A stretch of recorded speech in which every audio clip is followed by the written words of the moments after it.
So here we are. Um, we're gonna do chapter 4, the self and the other, narcissist. In the first paragraph, Norman states the human family is distinguished from the animal family by a prolongation of the period in which the infant is protected from the harsh realities of life by parental care.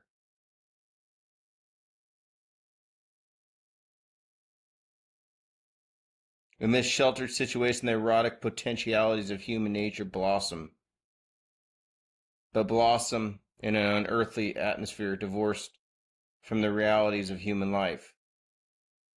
Hence, this early blossoming of the erotic life must succumb to repression when it finally confronts the reality principle. But though it is repressed, or rather because it is repressed, this early experience of love stays with us as the immortal dream of love, as an indestructible demand of human nature, at the source of our restless discontent.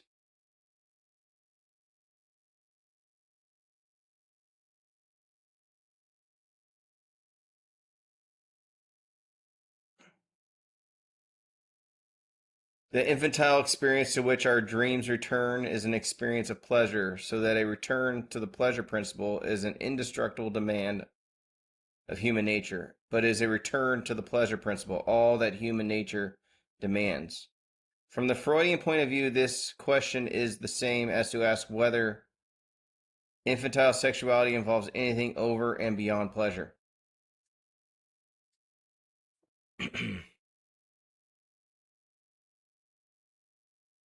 We have a few things to work with: consciousness of pleasure. What is the entity of the self? What is the entity of the parental selves that we fell into when we were born? There were arms that held us. There was arms that carried us out of the mother's body into the world. Somehow there was absolute helplessness of our existence. The baby is absolutely helpless. A matter of fact, the baby isn't even born, but more or less attached. The mouth is attached to nutrients. It can't supply. It can't reach out and start eating grass on the ground. It can't exist like a worm or a maggot. It can't just start feeding. It needs to be fed by an outside source. This relationship of the absolute helpless baby is the inner core of consciousness. There is something helpless about our existence. We can't explain our birth, we can't explain our death, and so we invent the supernatural. We invent we invent aspects of God. If we go to the next page over here, right below where it starts as the terms, this paragraph here, the terms he uses most frequently to designate these two relations are identification and object choice. He defines identification as the desire to be like another object, and object choice as the desire to possess another object.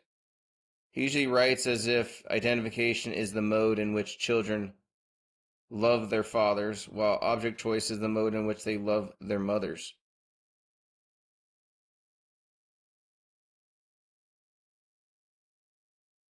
He has two things. There is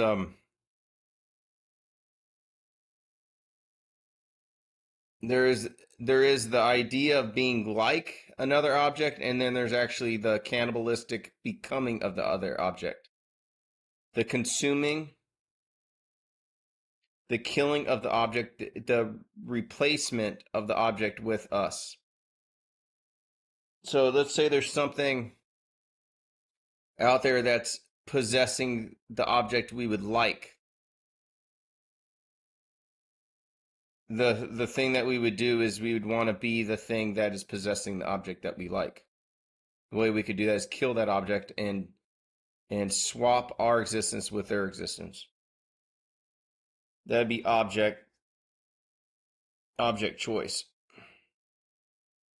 Identification could just be a voyeur, could just be an artist, a poet, just observing outside of themselves the pleasure of of watching, the pleasure of basking in the light. No one can actually kill the sun and replace the actual burning sun in the sky. There is nothing capable of us swapping out ourselves with the actual burning sun. But yet, is it the sun or is it the light, the infinite light that shines across all of existence? So we go a little further down. To understand the Freudian categories of identification and object choice, we must go behind them. We must go behind them and call for an explanation of why love of objects in the world takes these two forms and only these two. After all, it is not self-evident that love should turn out to be on the one hand a desire to be like, and on the other hand a desire to possess.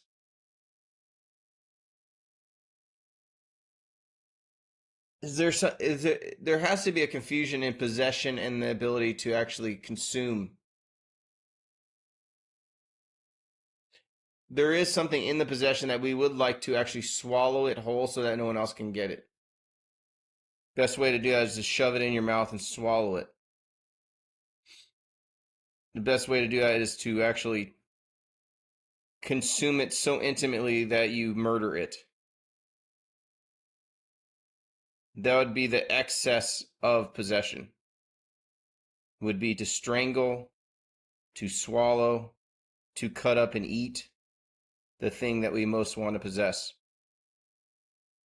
Then there's the other thing that you just want to desire to be like. Just to bask in the light, to be like, just to be under its radiance, like the mother. The mother can have more than one child. She doesn't just have one breast, she has two breasts. She could feed two children at once. And some animals have how many? Some dogs, I mean, they can have 8 nipples, all feeding eight pups or something.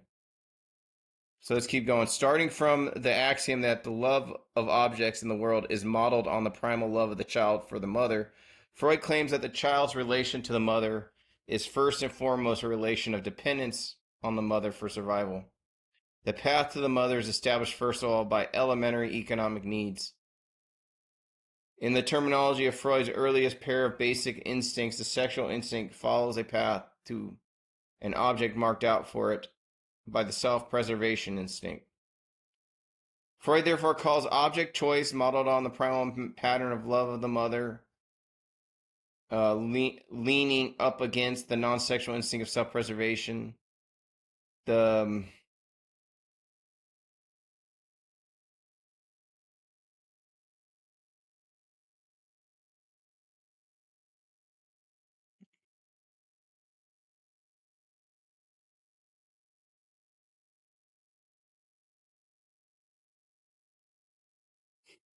I see, I just lost myself. Object choice, model on the mother, quite distinct from the anaclitic object choice and distinctly traceable not only in the neurosis and in sexual perversion, but also in the normal erotic attitudes of women. Freud finds another pattern of choice in which the infantile model of the object is not the mother, but the subject himself. The subject wants to love himself and satisfy his self-love circuitously, either by loving an object like himself or by finding an object which loves him as he loves himself.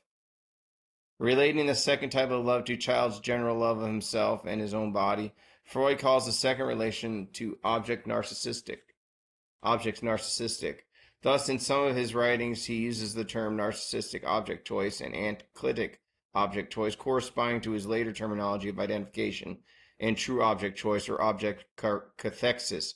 Summarizing the distinction, Freud says that the human being has originally two sexual objects, himself and the woman who tends him. So I mean, this chapter is the self and other. It is not the self-evident that love should turn out to be, on the one hand, a desire to be like, and on the other hand, a desire to possess.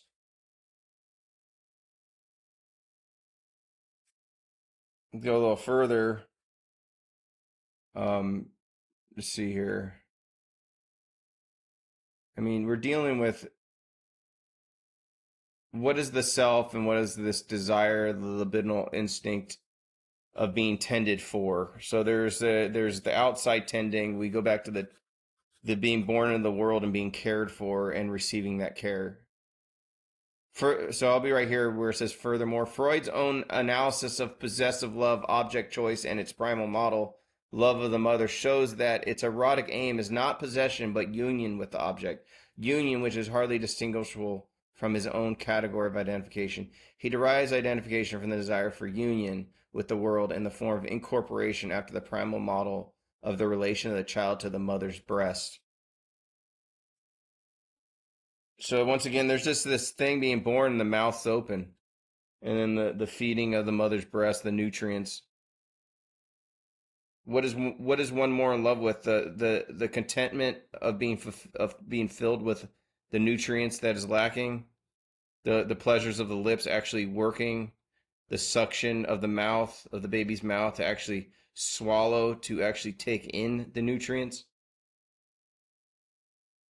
the pleasure of the body actually working for itself and giving it more life. Is that narcissistic? Is that masturbatory? The absolute pleasure of the body actually working for itself, its own containment, its own perfection of its working, it's feeling itself gain contentment. It has a lack. It goes out. It works. It maintains its aim by clinging onto a breast and taking in the milk. If we go a little further, next chapter. In Freud's later writings, the importance of the early phase of dependence on the mother is increasingly emphasized. In that context, he finds it necessary to conclude that the essence of love of the mother is the need to be loved. The essence of the love of the mother is the need to be loved. But if so, then love of the mother is essentially narcissistic, since he says that to be loved is the aim and the satisfaction of the narcissistic object choice.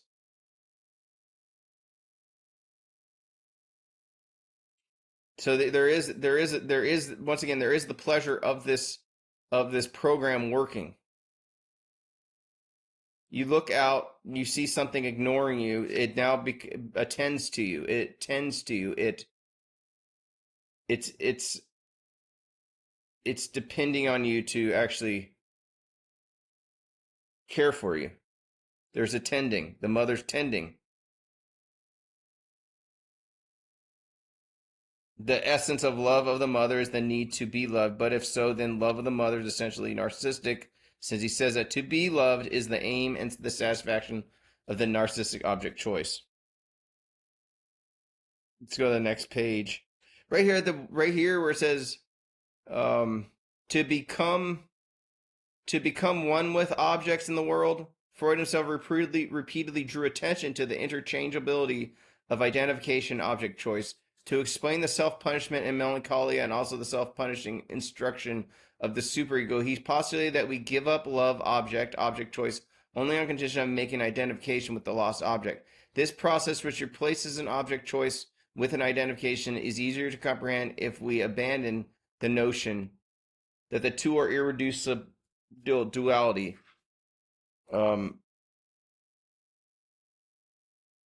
Irreducible duality. For as Freud says, we make the identification with the lost object by introjecting and incorporating it into the self. Not really incorporating it, but incorporating it passively by making ourselves like it.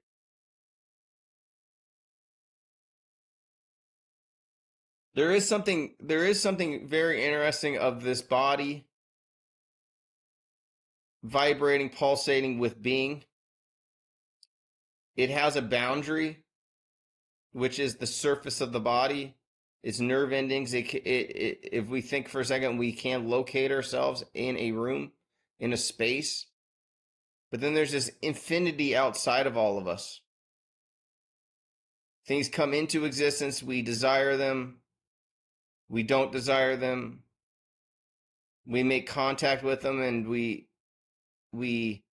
feel the electricity, the two presences in combination, incorporation with each other, and then that thing leaves, and now there's this absence, this loneliness. But since incorporation of the object can be said to be the aim of object love, the choice now appears to be not between identification and object choice, but between active identification with the object and passive remodeling of the self, so as to erect in the self a substitute for the object loss. Substitution. The choice is between erotic action on the outside world and passive alteration of the subject's own body and psyche as a substitute for erotic action denied. This distinction is, I think, what Freud is driving at in the following obscure formula. The return of the libido from the object to the ego and its transformation into narcissism makes a representation of happy love, and conversely, an actual happy love corresponds to the primal condition in which the object libido and ego libido cannot be distinguished. Thus, Freud's clinical analysis corrected points to the conclusion that eros is fundamentally a desire for union, being one with objects in the world. But then the clinical formulations are brought in line with the more philosophical formulations in Freud's later writing, when he assumed the existence of two basic instincts, eros and death.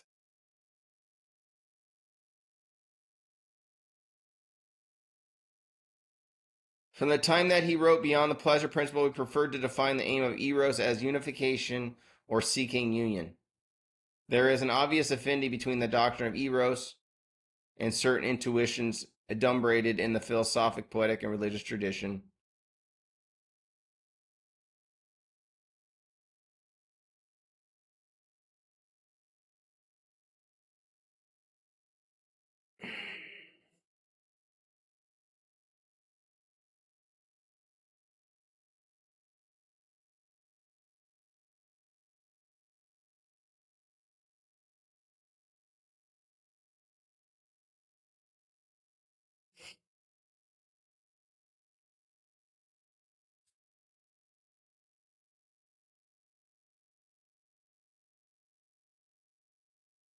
Like it's like cut off or something. Fucking bullshit.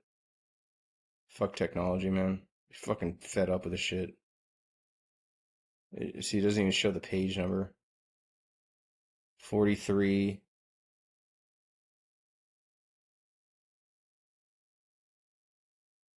44. 45.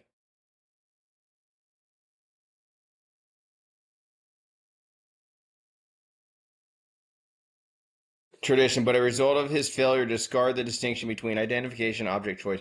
Freud left his doctrine of eros at seeking union hanging in metaphysical air, divorced from his deepest analysis of concrete psychological realities. Our reinterpretation is intended to open the way for analysis of the concrete psychological realities in terms of a desire for union.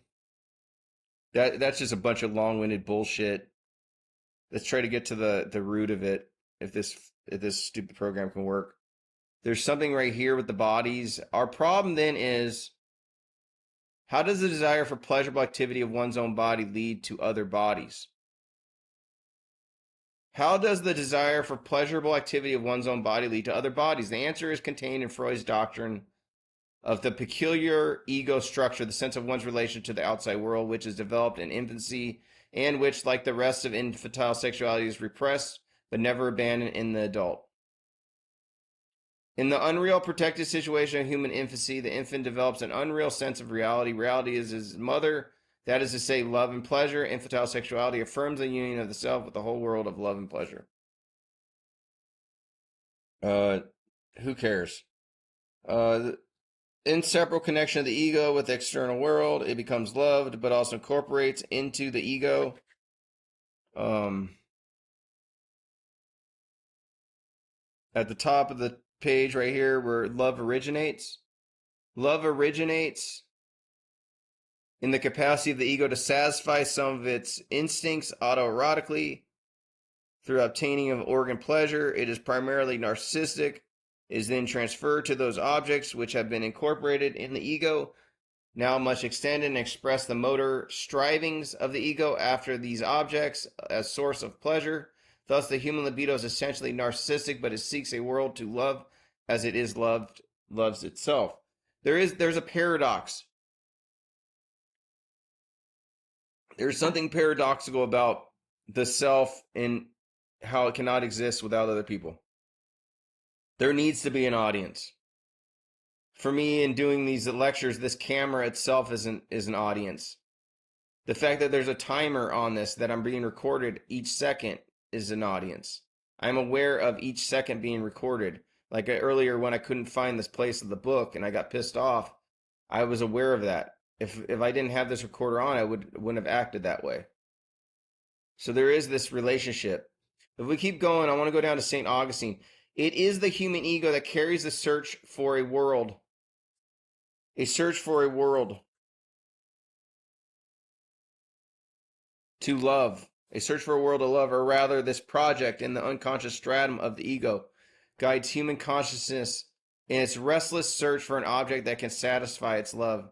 St. Augustine, I did not yet love, and I loved to love. I sought what I might love, in love with loving. I did not yet love, and I loved to love. I sought what I might love, in love with loving. Freud says not only that the human ego, feeling one...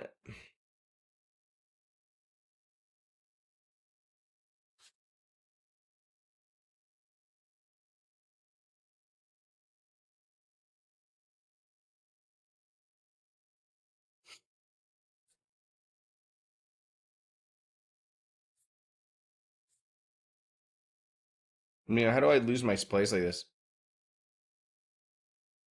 I mean, what page is this? See, I can't even see the page number. So it's just so annoying. Just really fucking annoying. I mean, I'm on page 47. Fucking Christ, dude. Like, why wouldn't it show the page number? Like, if I zoom into this, why won't it stay there? Why does it disappear? Just does whatever the fuck it wants.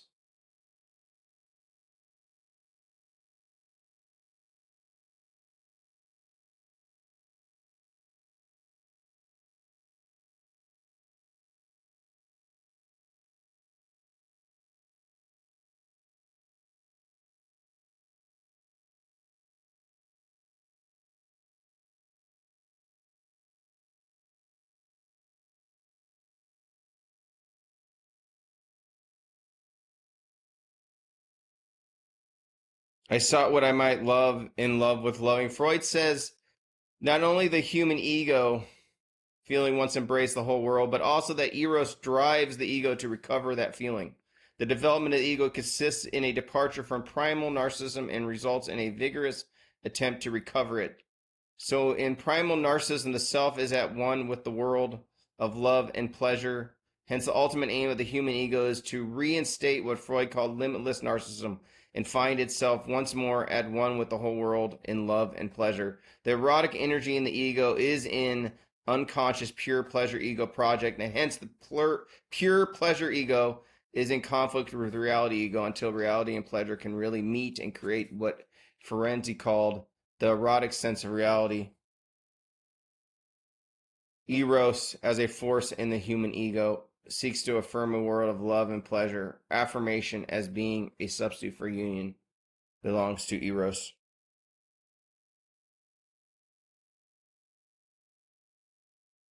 The ultimate aim of Freudian Eros is to affirm union with the world and pleasure in substantially the same as Spinoza's formula for the ultimate aim of human desire, the intellectual love of God. God in Spinoza's system is the totality of nature.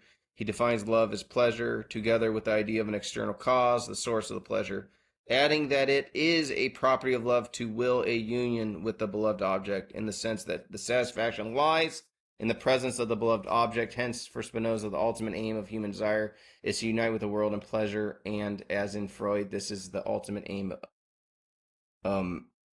of an energy desire, which is the essence of narcissistic. Of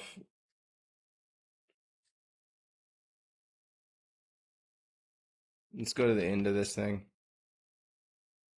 I mean, this is long-winded shit. I mean, I really just want to kind of summarize and just go over this and see what I can find before we go into, because I really don't care about life against death, but really it's Love's Body that I care about, and so I'm just gonna try to, like, this is just a prerequisite for the book. This is Norman Brown's, like, professional academic book in which he deconstructs Freud. In this last paragraph, thus the ambivalence of love and hate is not an innate datum of human experience. And one of the grounds for Freud's pessimism disappears, or rather, Freud's own doctrine that man in his unconscious keeps his allegiance to the primal experience of satisfaction at the mother's breast, requires us to say that man unconsciously seeks to abolish the ambivalence of love and hate. And in fact, Freud's later writings attributes to the human ego a basic tendency to reconcile, synthesize, unify the dualisms and conflicts with which the human being is beset. Abraham sets the goal of achieving a post-ambivalent stage. Ferenczi calls for a fresh instinctual fusion. But the possibility of post-ambivalent instinctual refusion must remain hypothetical until we have examined the cause of the ambivalence and the nature of eros, instinctual antagonism. If there's anything that I think this chapter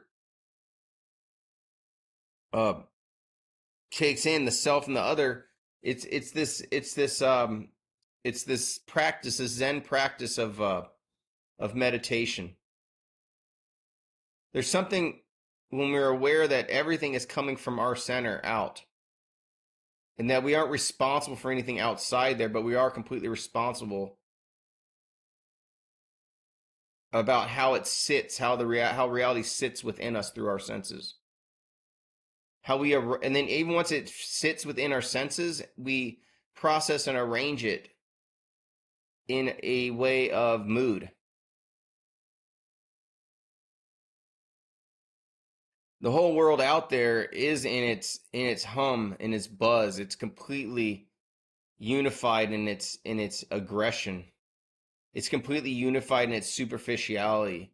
There is actually nothing good to say with what the world is out there, but that the divine is within us in the way that we can arrange a new world as it sits within us. But out there socially, as we interact, it can only be superficial. It can only be blind. It can only be halfway workable. But the truth is that there is something within us that is completely miraculous, supernatural, of how consciousness is a universe within us. And it has infinite power, infinite ways of arranging reality. It's not like God. It's not all places at once. It's only in one place at a time, continually available for the possibility of reinterpretation, new substitutions, new displacements, new replacements. So there is the self and the other, but really it's one. Because there's only consciousness. There's only this game we play, this improvisational game we play as poet in the improvisational act artistic process. So that's just one chapter. I'm sorry if I got frustrated in this. I mean, I'm trying to find a way of reading this text and actually putting myself in a new way of reading the text. I mean, I've read this book probably like 20 times, but with the camera on me and reading it and then just trying to pick out parts and go into different parts and being completely bored with it and trying to explain myself to the camera as if am I truly into this book? Do I even care about anything that I'm reading here? So, I mean, if anything, this camera's trying to keep me honest. It's also trying to keep me entertaining. It's also keeping me frustrated. Anyways, that's the episode of part 2 Eros. The next chapter is art and eros, and I think we'll go through the whole thing slowly, and I'll read the whole thing, and we'll see what we can find in there. Because what I think art is another substitution for the relationship with the mother, the relationship with the breast, and art. What art can show us is that our body's working, just like the baby starts finding itself to have great ability for suction to pull out the milk and swallow it. There's pleasure in knowing that the body works. So when we do art, when we create something, there's a pleasure in the body working. And so we can insert that into the artistic process, the improvisational act, and the poet becoming priest. Anyways, thanks for listening.